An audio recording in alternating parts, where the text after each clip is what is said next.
Lisboa está a mudar. Para muitos é uma cidade vibrante, cheia de oportunidades e inovação. Mas para outros é um lugar onde a habitação se tornou inacessível. Ao longo das próximas semanas vamos explorar esta questão e muitas outras no Uma Casa, um Futuro. Um ciclo de debates que pretende lançar um olhar aprofundado sobre o presente e o futuro da habitação na capital portuguesa. Vamos discutir políticas públicas, o mercado imobiliário e o papel do Estado. E hoje começamos com um dos temas centrais. Será que temos o direito a escolher em que cidade viver? Para falar sobre isso, temos connosco o Presidente da Câmara Municipal de Lisboa, Carlos Moedas. Bem-vindo, Presidente Carlos Moedas. Muito obrigado. Um grande gosto em estar aqui consigo e neste programa tão importante sobre um dos maiores desafios que temos nas nossas mãos. Sem dúvida. A habitação é um dos maiores desafios que Lisboa enfrenta, nomeadamente o aumento constante nos preços nos últimos anos. Os números são claros do INE, não é? Arrendar uma casa de 80 metros quadrados em Lisboa custa, em média, 1.200 euros por mês. Isso é sensivelmente o mesmo valor de um salário médio em Portugal, não é? Ou seja, uma pessoa para viver sozinha em Lisboa, o ordenado inteiro é praticamente consumido pela renda. Qual é a estratégia da Câmara para lidar com este problema? Bom, em primeiro lugar, olhar para os factos, não é? E nós tivemos aqui uma década, entre 2010 e 2020, que foi uma década, de certa forma, perdida. Porque o problema e o desafio da habitação exige mais oferta, exige também acesso e inclusão das pessoas. E durante essa década o que é que aconteceu? No fundo, quando olhamos para os números e vemos que tudo aquilo que foi o preço das rendas nesses 10 anos, entre 2010 e 2020, aumentaram de 64%, mas o rendimento das famílias só aumentou 22%, nós percebemos o problema que foi criado, com muito pouca construção, muito pouca reabilitação. E, portanto, quando eu cheguei em 2021, sabia que é um problema que se resolve se nós olharmos para todas as variáveis e fizermos um pouco de tudo. Ou seja, não é um problema que pode ser resolvido ou só pelo público, ou só pelo privado, ou só as organizações não governamentais. Portanto, a primeira estratégia, que tem muito a ver com o que estamos hoje aqui a falar, que é a Empresa Municipal de Lisboa para a Habitação, foi dizer nós temos que começar não só a construir mais, mas também a reabilitar mais. Porque nós tínhamos identificado pelo menos 2.000 apartamentos que estavam vazios, fechados, entaipados. E, portanto, isso era muito mais fácil e mais rápido, e foi aí que nós tivemos um projeto de 140 milhões de euros com a Gebalis, de recuperar esse património com obras muitas vezes muito simples. Como eu costumo dizer, com 30 mil ou 40 mil euros, recuperar um apartamento que estivesse fechado. Ora, isto tem um timing e um tempo muito menor do que começar uma construção de zero. Claro. E com isso nós recuperamos mais, na altura, quando olhamos para os números hoje, daquilo que temos, nós já temos 1.800 destes apartamentos que estavam fechados, que foram totalmente recuperados.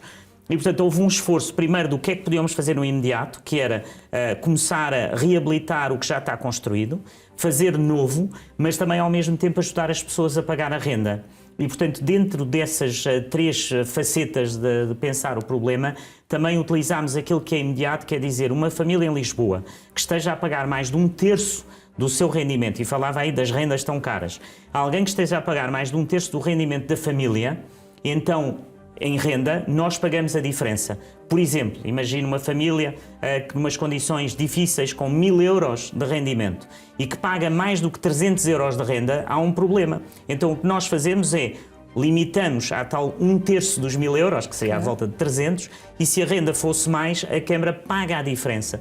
E com isso estamos a ajudar mais de 1.100 famílias. E essa é uma ajuda rápida e concreta em relação ao problema que aqui levanta, que são esses preços que hoje são, obviamente, obscenos. Há preços de renda em Lisboa que não se consegue perceber. Agora, não podemos ficar parados, temos que aplicar e conseguir ter oferta e mais oferta, e isso era muito importante, não só na nossa pública, mas também a do privado, e começar a atacar o problema desta maneira, sem ideologia, sem nos pormos num canto a dizer o que é que pensa um partido ou o que é que pensa outro, até porque há soluções boas que vieram de todos os partidos durante os últimos anos. O problema é que elas não foram feitas, ninguém as concretizou, e portanto a ideia aqui era uma ideia muito fazedor, de concretizador. E essas suas medidas acha que são suficientes para reverter esta tendência, digamos assim?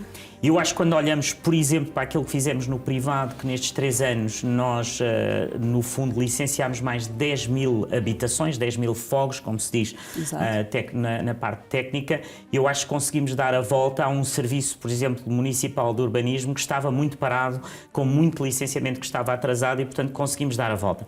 Nunca se consegue resolver o problema na sua totalidade e temos que ser claros sobre isso.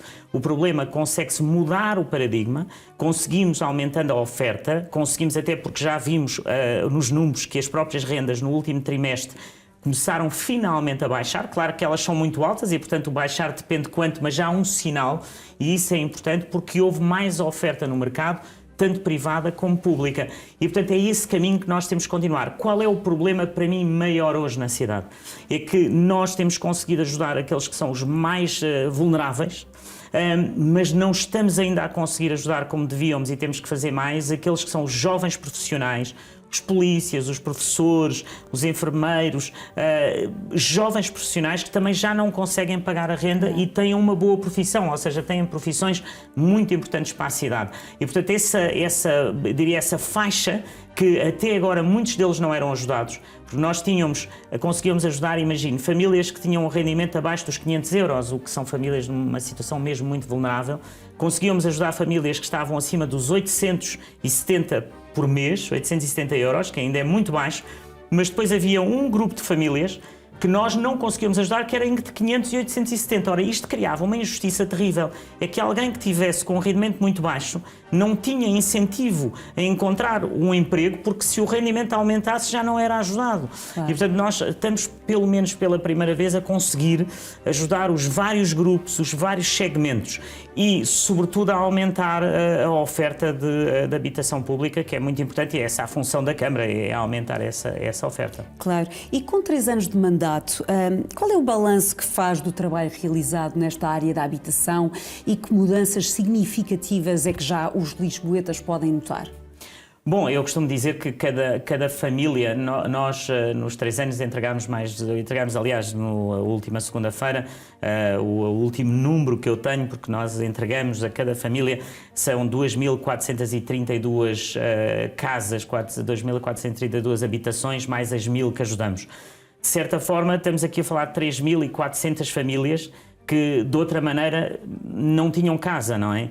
E, portanto, eu acho que esse é o trabalho mais importante, é olhar família a família e pensar que, para além destas, há muitas outras que ainda necessitam ajuda. Muitas outras, sim. Mas nós conseguimos desbloquear, sobretudo olhar e pensar no futuro, muitas situações que são zonas da cidade que estavam completamente paradas. O caso do Vale de Santo António, que são 48 hectares no meio da cidade, que vão ser mais 2.400 habitações, numa zona da cidade muito central, que conhece bem, ali por cima de Santa Apolónia. Portanto, aí foi um projeto que estava há mais de 20 anos parado, conseguimos dar a volta. A Quinta do Ferro, que vai mesmo avançar, porque já aprovámos o projeto, o plano de urbanização, e, portanto, tudo isso está aprovado. Portanto, conseguimos ir até zonas da cidade que estavam muito paradas e conseguimos dar a volta para conseguir resolver nós górdios, que não eram solúveis desde há muitos anos e que vão permitir mais oferta. E, portanto, nós temos aqui eu digo sempre, esta ideia do mais oferta, mas também o mais acesso é muito importante para mudar a vida das pessoas. E tudo isto são ciclos, não é? São ciclos que nós perdemos durante muitos anos e, portanto, agora estamos a arrancar com toda esta construção, que vai ter o seu tempo e, portanto, temos que respeitar também os tempos. As coisas não são hoje, muitas vezes no digital, as pessoas pensam que as coisas se resolvem de um dia para o outro. Ora, isso não acontece assim, vamos ter que ter tempos. Temos é que conseguir trazer às pessoas soluções imediatas, como é o caso de ajudar a pagar a renda ou a reabilitação, que a Gebalis tem feito e muito bem nos bairros municipais. Por falar em Gebalis, que faz parte da Câmara de Lisboa, não é? Gera a habitação pública na cidade. Qual é que tem sido o contributo dessa empresa municipal para a criação de nova habitação a preços acessíveis? Eu acho que, sobretudo, a Gebalis, mais do que a habitação, é o instrumento, é uma necessidade. Mas eu penso que a Gebalis e as pessoas da Gebalis têm feito um trabalho muito maior do que isso. Porque elas acompanham as famílias, porque acompanham toda aquilo que eu acho que é o primeiro fator de dignidade na vida é ter casa. E, portanto, todos nós temos direito a uma casa e a política tem que ser isso, não é? Mas depois há toda uma segunda parte que é a dignidade de encontrarmos um caminho. E a Gebalis tem tido aqui eu diria, um papel incrível, porque cada pessoa da Gebalis, cada trabalhador, cada trabalhadora, para eles isto é uma missão. E talvez dos momentos mais comoventes que tive durante estes 3 anos foi um concurso que a Gebalis criou, que são os talentos do bairro, em que nós vimos pela primeira vez a quantidade de talento que existe nos bairros municipais e em que esse talento foi visível. E a emoção foi muita, porque muitas vezes eu fico muito chocado da maneira como falam dos nossos bairros municipais. E eu costumo dizer que os sítios em Lisboa onde eu sou, onde me sinto bem e me sinto bem recebida é nos bairros municipais. E onde as pessoas me tratam bem e se tratam bem e no fundo mas estão invisíveis. E a Gebalis tem sido um fator de visibilidade para essas pessoas. E eu penso que esta administração, com o Fernando Angleu, tem tido muito esse ângulo, que é a Gebalis ser mais do que um gestor de condomínio ou um gestor das habitações, mas alguém, neste caso uma organização que traz dignidade, que traz sentido de vida, e os talentos do bairro foi realmente um momento muito importante. Presidente, as parcerias com o setor privado são apontadas como uma possível solução para aumentar a oferta de habitação acessível. A Câmara de Lisboa recebeu, aliás, propostas nesse sentido, mas nem todas avançaram. Que impacto poderiam ter tido essas iniciativas e existem alternativas? Teriam seguramente um impacto muito positivo e mostra que a solução para a habitação ela não pode ser só o público ou só o privado ou organizações não governamentais, ela tem que ser feita por todos. E aqui houve, de certa forma, um bloqueio ideológico que não deveria ter existido.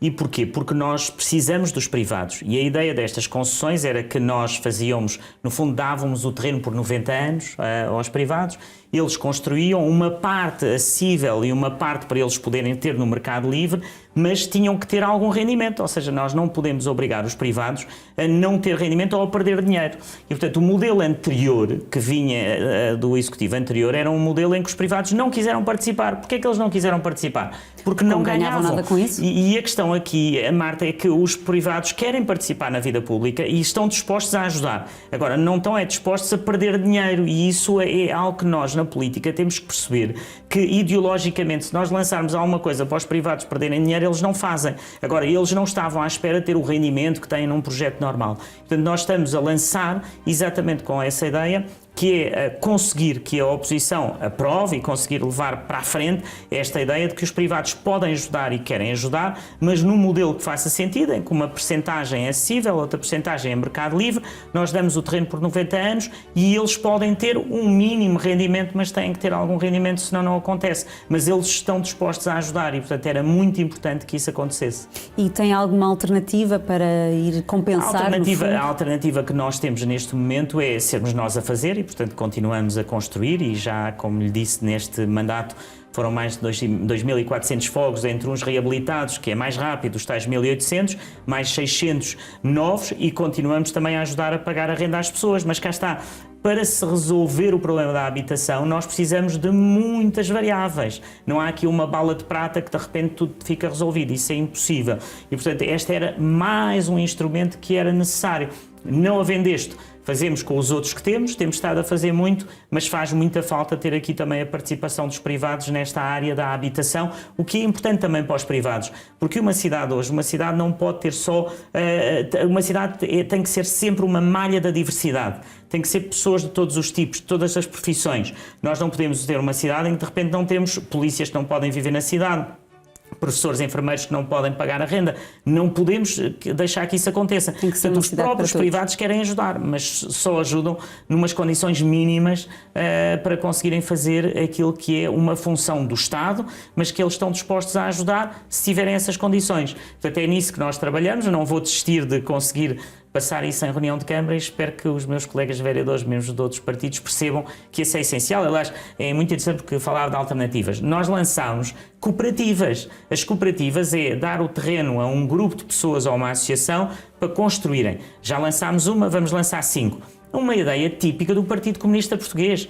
Eu não tenho nenhum complexo sobre isso, dizer que é uma ideia típica do Partido Comunista de há muitos anos e nós lançámos cooperativas. Portanto, não podemos ter aqui uma ideologia no meio, temos que ter todas as soluções, essas soluções são diferentes e só através de tantas soluções é que nós conseguimos resolver o problema. Claro. A entrega de habitação tem sido um dos focos do seu mandato e o número de chaves entregues às famílias tem sido frequentemente destacado. Que mensagem pretende passar com essa divulgação? É um indicador suficiente para medir o impacto das políticas de habitação? Olha, eu acho que não, eu diria que nem tem nada, é muito mais humano do que isso. Eu quero trazer as pessoas que recebem uma casa ao Salão Nobre da Câmara Municipal para lhes dizer uma mensagem muito simples que repito cada vez que eles lá vão, que aquele Salão Nobre é onde nós recebemos os reis, as rainhas, os presidentes, mas que eles são mais importantes para mim do que os reis, as rainhas e os presidentes, e dar-lhes um momento na vida deles, porque muitos deles demoraram tantos anos para conseguir a casa, foi tão difícil, têm vidas tão difíceis, que eu só os posso honrar com um momento na Câmara Municipal em que lhes dou a chave da casa deles e em que lhes peço para cuidar bem da casa, porque ela é de todos, porque foram os lisboetas que pagaram, que no fundo cuidem bem delas para a próxima geração, que sejam cidadãos que participam e que tenham orgulho naquilo que é a cidade, porque há muito poucas cidades, Marta, na Europa, onde 12% da população vive em habitação municipal. Eu gosto, às vezes, vejo as discussões políticas, Madrid primeiro tem muito pouca habitação municipal, tem as tais concessões com os privados, mas nós temos muito mais do que muitas cidades europeias. Aliás, temos muito mais do que as cidades todas portuguesas, que estarão à volta entre os 2% e os 5% da população. Nós estamos a 12% da população em habitação municipal. E, portanto, nós temos também que referir aquilo que fazemos bem, com todas as dificuldades, e obviamente, e vejo muitas vezes até reportagens neste canal sobre as dificuldades, que é um prédio que não tem elevador, aquilo que nós temos que fazer, e tudo isso nós estamos a fazer, mas não conseguimos em 3 anos recuperar 14 ou 15 anos em que não houve manutenção. Aliás, por exemplo, o tema dos elevadores, nós já investimos mais neste mandato do que nos 2 últimos mandatos, se somarmos tudo, investimos mais do que 2 mandatos, ou grosso modo mais ou menos a mesmo do que em 6 ou 7 anos. Mas há ainda muito a fazer e, portanto, eu quando digo isto também o digo com humildade, porque sei que eu conheço as situações, conheço as casas que estão em mau estado, que nós estamos a recuperar. E esse é o papel da Gebalis, e a Gebalis nestes 3 anos tem realmente tido aqui um papel muito importante e eu tenho muito orgulho, porque sinto que são muitas vezes trabalhadores que eles estão na frente de guerra, estão a encarar as pessoas todos os dias e obviamente que os problemas são muitos e às vezes há situações difíceis, mas que fazem muito para conseguir recuperar todo o património que é nosso, que é da Câmara e que é das pessoas também da cidade. Claro.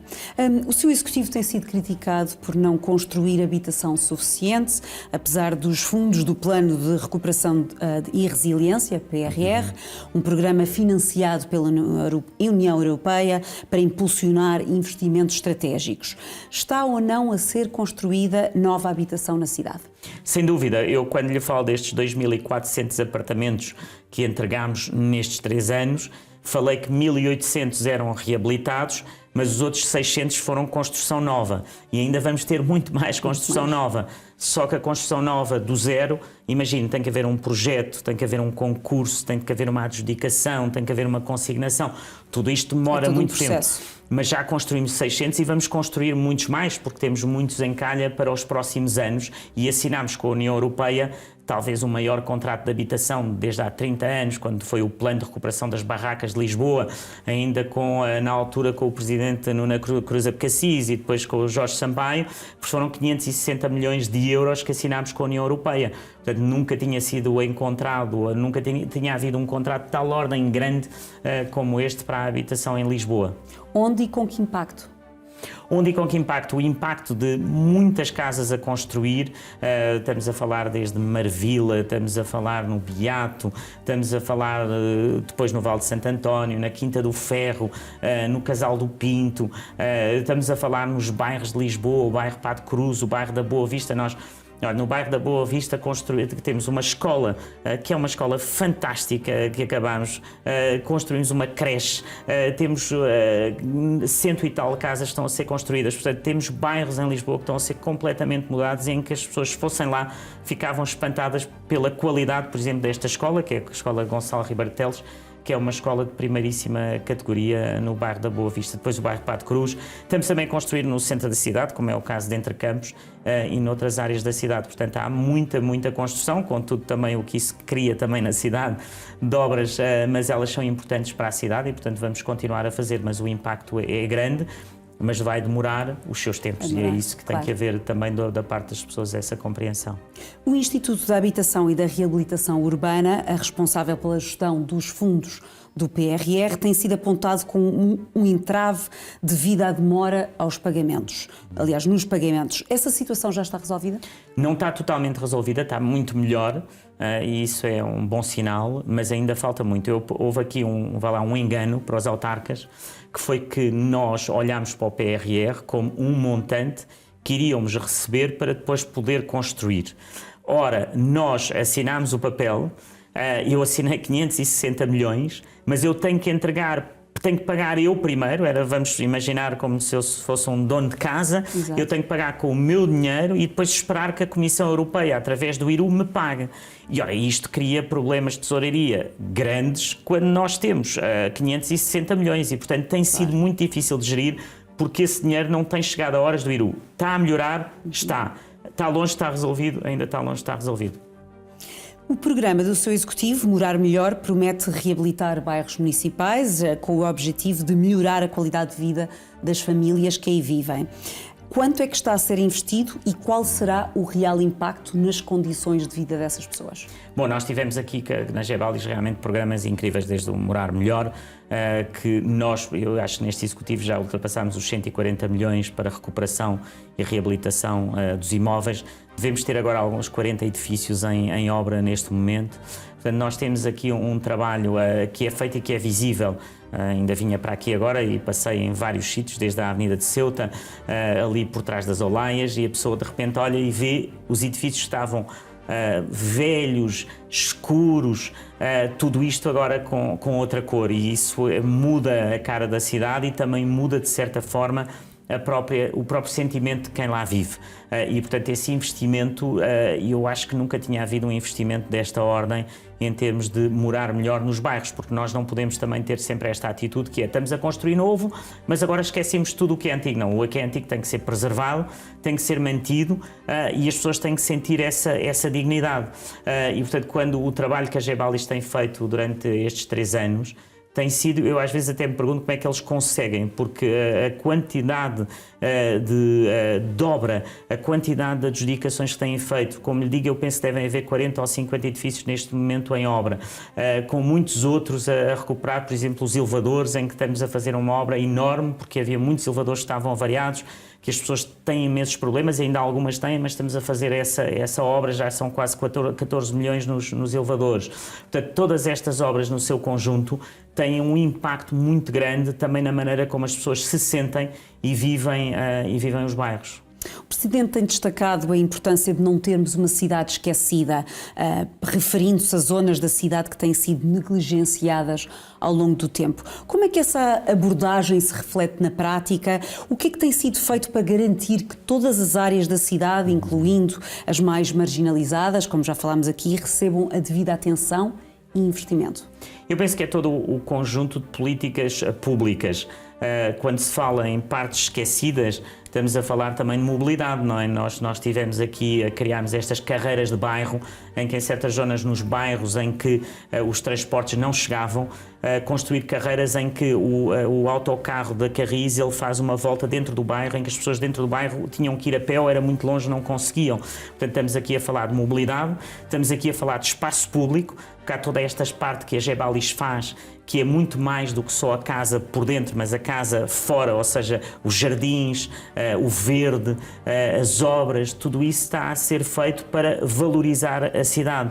E é interessante porque as pessoas às vezes passam por estas obras de espaço público, sentem que alguma coisa mudou, mas não se dão conta. Mesmo às vezes muito no centro da cidade. Eu às vezes com amigos digo, já repararam em Sete Rios, na Praça de Sete Rios? Eles, não reparei. Plantámos 200 árvores, mudámos completamente o espaço público ali em Sete Rios, mas as pessoas às vezes notam que algo está bem, mas não às vezes não se dão conta. E nos nossos bairros municipais, ao contrário, porque as pessoas vivem muito o bairro, estão muito no bairro, sim notam essa diferença e muitos me vêm agradecer. Mesmo com todos os problemas, porque obviamente quando eu estou num bairro municipal há sempre alguém que o primo ou o tio precisa de uma casa e portanto há toda uma dinâmica que eu estou ali para ouvir e que preciso de saber e que preciso de ajudar as pessoas a inscreverem-se para a casa e toda essa dinâmica que faz parte. Mas há uma valorização muito grande do aspecto do espaço público. A habitação pública sempre foi vista como um apoio essencial para as famílias mais vulneráveis, como já falámos também, mas hoje até a classe média, no fundo, sente esta dificuldade em pagar a casa, especialmente em cidades como Lisboa, claro. Professores, polícias e outros profissionais deslocados para a capital são alguns exemplos de quem sente muito esse impacto. O que é que está a ser feito pela Câmara para responder a estas dificuldades e apoiar estes grupos específicos? Bom, temos feito muito para diferentes grupos, por exemplo, na PSP e na Polícia Municipal já conseguimos mais ou menos colocar 40 membros da Polícia que não tinham casa em Lisboa e queremos fazer muito mais em relação à Polícia, porque é importantíssimo termos casa para os nossos polícias.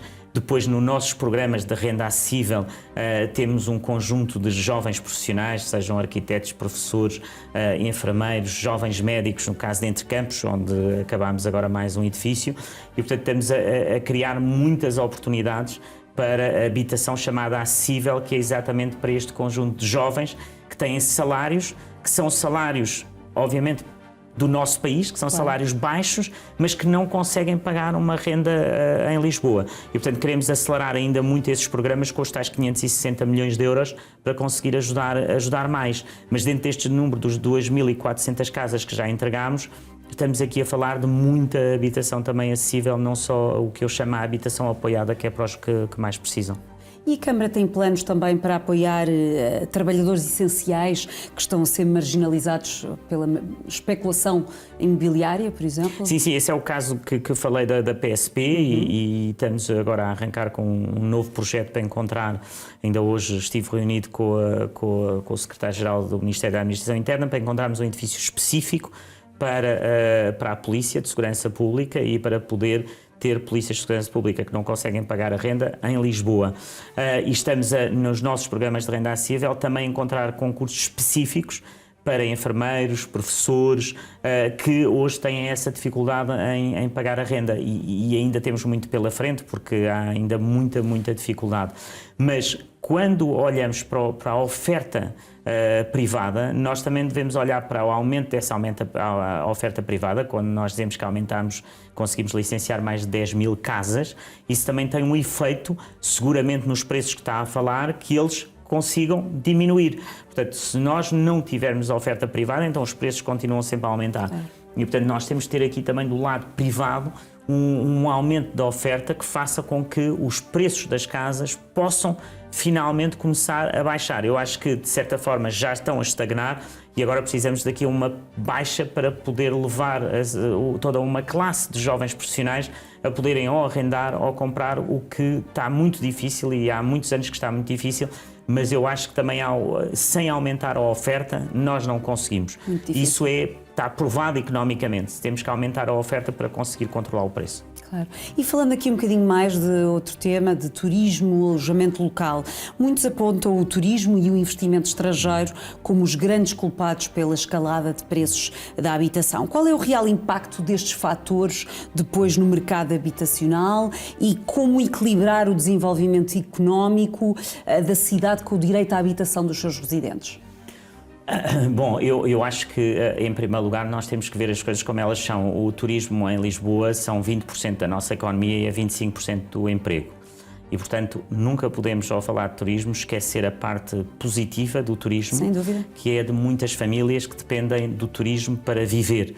E nós vimos durante o Covid o efeito que teve o travão no turismo. E, portanto, cá está, não podemos entrar em discursos ideológicos a favor ou contra, ou culpabilizar o turismo, ou culpabilizar quem vem de fora. Nós temos é que conseguir que quem venha de fora contribua para a nossa sociedade, criando emprego, melhorando as condições de vida, e isso é extremamente importante. Agora, dito isto, é preciso regular este equilíbrio, e esse equilíbrio fizemos de várias maneiras. Uma foi a duplicação da taxa turística em Lisboa, que aumentou de 2 euros para 4 euros, e com esse montante nós vamos poder ter mais limpeza, melhor espaço público. No fundo, dar às pessoas esta ideia simples que é, sim, temos turismo, mas o turismo está cá para contribuir, para limpar a cidade, para ter melhores espaços verdes, e, portanto, o turismo está-nos a dar isso. E, portanto, não criarmos fricção entre quem cá está e quem chega.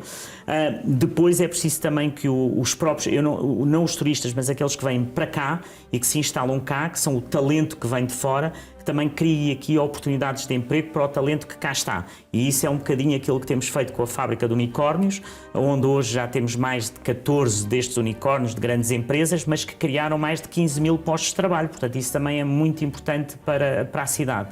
E depois o alojamento local, que é um tema que é sempre muito falado, até porque cá está, naqueles 10 anos, de 2010 a 2020, ele não foi controlado. O alojamento local, só para ter uma ideia, em 2010 eram 500 unidades, em 2019 havia quase 20 mil unidades. Uau. Portanto, não houve controle nenhum sobre o alojamento local.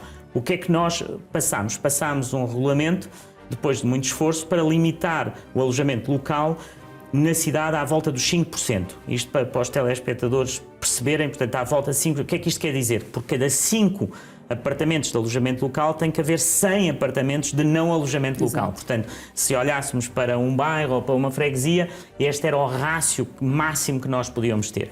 O que é que aconteceu? Em freguesias como Santa Maria Maior, 65% é alojamento local. Portanto, o tal descontrole durante estes anos todos fez que uma freguesia como Santa Maria Maior, porque há 65 casas de alojamento local, para depois o restante 35 para não, alojamento normal. Ora, isso não deveria ter acontecido. Agora, há uma coisa que eu nunca serei a favor, é de retirar os direitos que as pessoas adquiriram. Ou seja, se esse é um direito adquirido de quem o tem, senão o país deixa de ser uma democracia. Agora, temos que travar no futuro que isso aconteça. E, portanto, nós travamos isso. Aliás, até muitas licenças de alojamento local que estavam inativas, que cancelámos na altura, e, portanto, fizemos um travão ao alojamento local.